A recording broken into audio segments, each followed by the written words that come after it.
हमारी महिलाओं के मंगलसूत्र तक का सर्वे करवाएंगे और अगर किसी के पास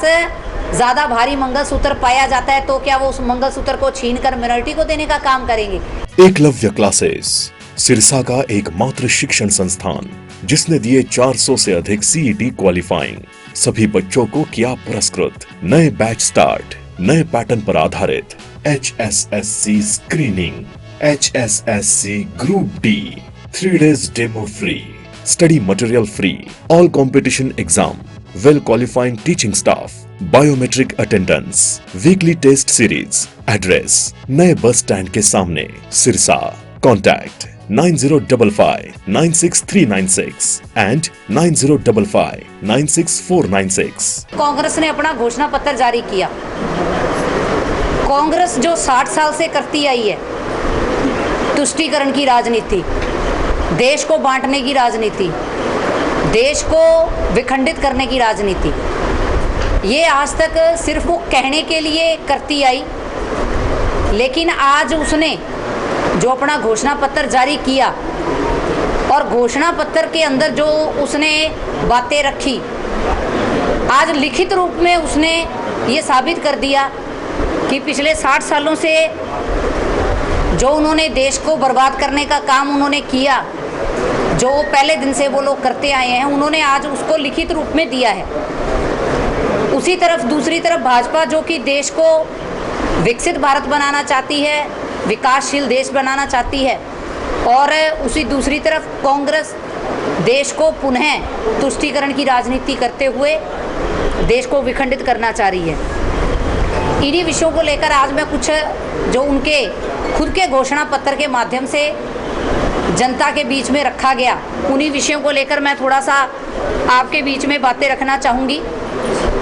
उन्होंने अपने घोषणा पत्र के अंदर ये विशेष रूप से कहा कि वो एक ऐसे संगठन का निर्माण करेंगे, एक ऐसा विभाग बनाएंगे जो कि सर्वे करेगा और ये निर्धारित करेगा कि हमारे देश की संपत्ति किसके हाथों में, हमारे देश का ऐसा कौन सा वर्ग है जिसके हाथों में ज़्यादा संपत्ति है। उसमें हमारी आज जो बहनें हैं, बेटियां हैं, जब वो शादी करके जाती हैं तो स्त्री धन के रूप में जिसकी मान्यता, जिसकी सुरक्षा कोर्ट द्वारा, न्यायालय द्वारा भी की जा रही है, वो आज उस तक पहुंच गए हैं और उसको छीनने की बात करते हैं। उनका अपने घोषणा पत्र के अंदर ये स्पष्ट रूप से कहना है कि वो लोग इसका सर्वे कराएंगे किसके पास कितना गोल्ड है, सोना है, और वो उसको छीनकर उन व्यक्तियों में बांट दिया जाएगा जिनके लिए वो राजनीति करते हैं। उन्होंने जो हमेशा से किया और हमेशा से करते आए हैं, परिवारवाद की राजनीति जो उन्होंने की, जिसकी शुरुआत उन्हीं के द्वारा की गई, जनता का धन लूटना, देश को लूटना, ये कांग्रेस ने अपना जन्मसिद्ध अधिकार माना हुआ है। जब देश ने आज़ादी की और हमारे भारत देश को आज़ादी मिली, तब भी उन्होंने देश को जातिवाद के नाम पर बांटकर देश को विखंडित कर दिया, और जो उनके द्वारा, उनके पूर्वजों द्वारा विखंडन के अंदर महत्वपूर्ण भूमिका निभाई गई, वो मुझे लगता है मुझे विशेष रूप से बताने की ज़रूरत नहीं है। उन्होंने जो कहा कि जो नौकरी पेशा करने वाले हमारे माता पिता हैं,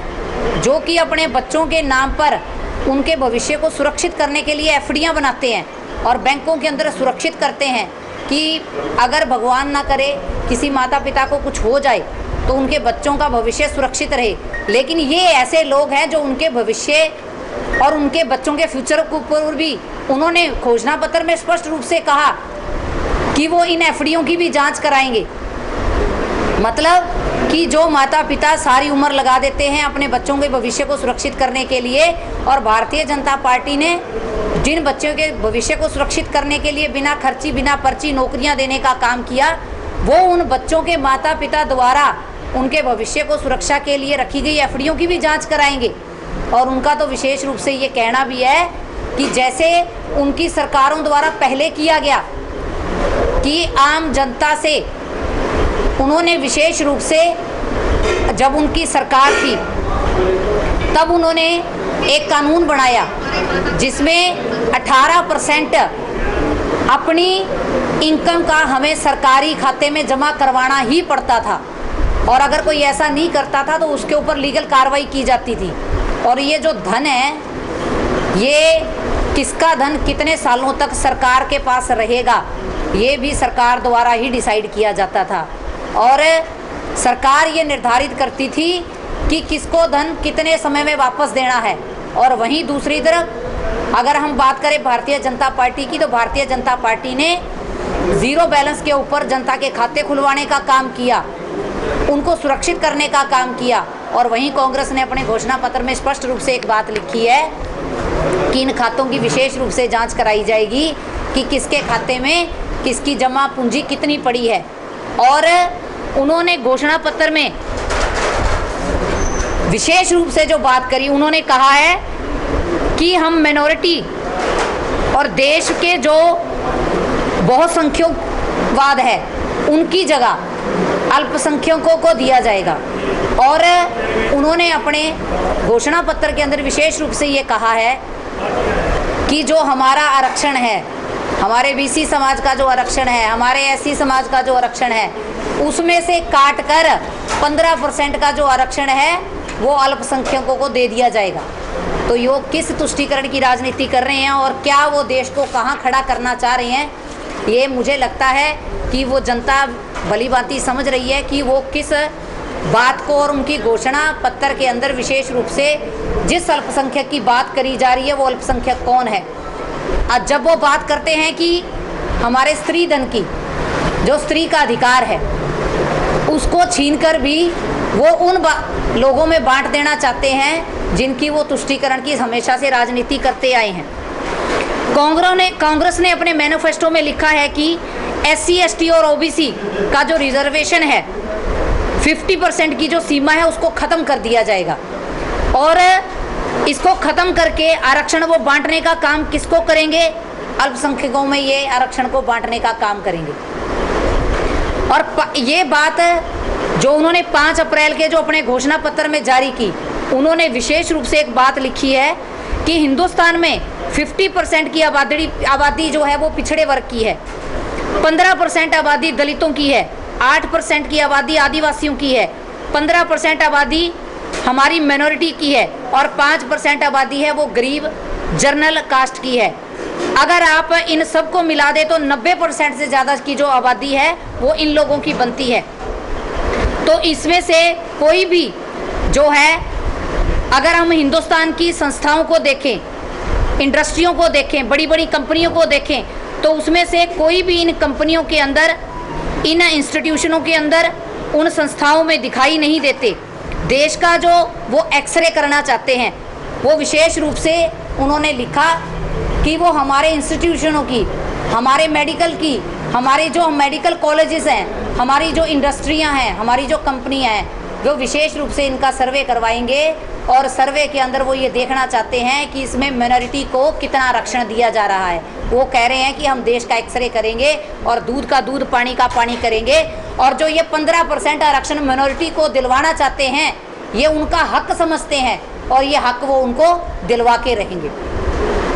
उसके बाद ये जो कांग्रेस ने जो ये एजेंडा है, ये उन्होंने लिखित रूप में भले ही 5 अप्रैल को जारी किया, लेकिन कांग्रेस की जो ये पटकथा है ये पहले से ही लिखी जा चुकी थी। जब राहुल गांधी जी ने महाराष्ट्र में हाल ही में जब एक रैली की, तो उसमें उन्होंने सार्वजनिक रूप से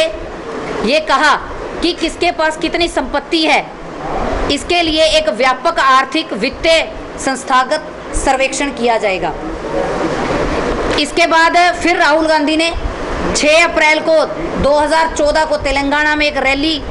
को संबोधित करते हुए कहा था कि जितनी आबादी माइनॉरिटी की है, और नारे के साथ इस बात का उन्होंने जिक्र करवाया था कि कांग्रेस सत्ता में आते ही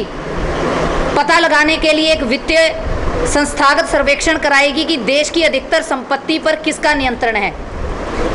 राहुल गांधी ने कहा है कि इसके लिए वो राष्ट्रव्यापी जाति जनगणना करवाएंगे। तो ये कांग्रेस का मैनिफेस्टो है, जिसके अंदर उन्होंने विशेष रूप से पर्टिकुलर किसको टारगेट किया, किसके लिए वो आरक्षण मांग रहे हैं, किसके अंदर वो हमारे जो 90% की हमारी आबादी का देश है उसकी वो संपत्ति छीनकर इन लोगों में बांटना चाह रहे हैं। जिस संपत्ति के अंदर जो पहले उन्होंने बिल लेके आए उसमें तो सिर्फ उन्होंने ये किया कि 18% हमें हमारी इनकम का जमा करवाना है उनकी सरकार में, लेकिन यहाँ इस बार तो उन्होंने लिखित रूप में ये चीज़ें दे दी कि वो हमारी महिलाओं के मंगलसूत्र तक का सर्वे करवाएंगे और अगर किसी के पास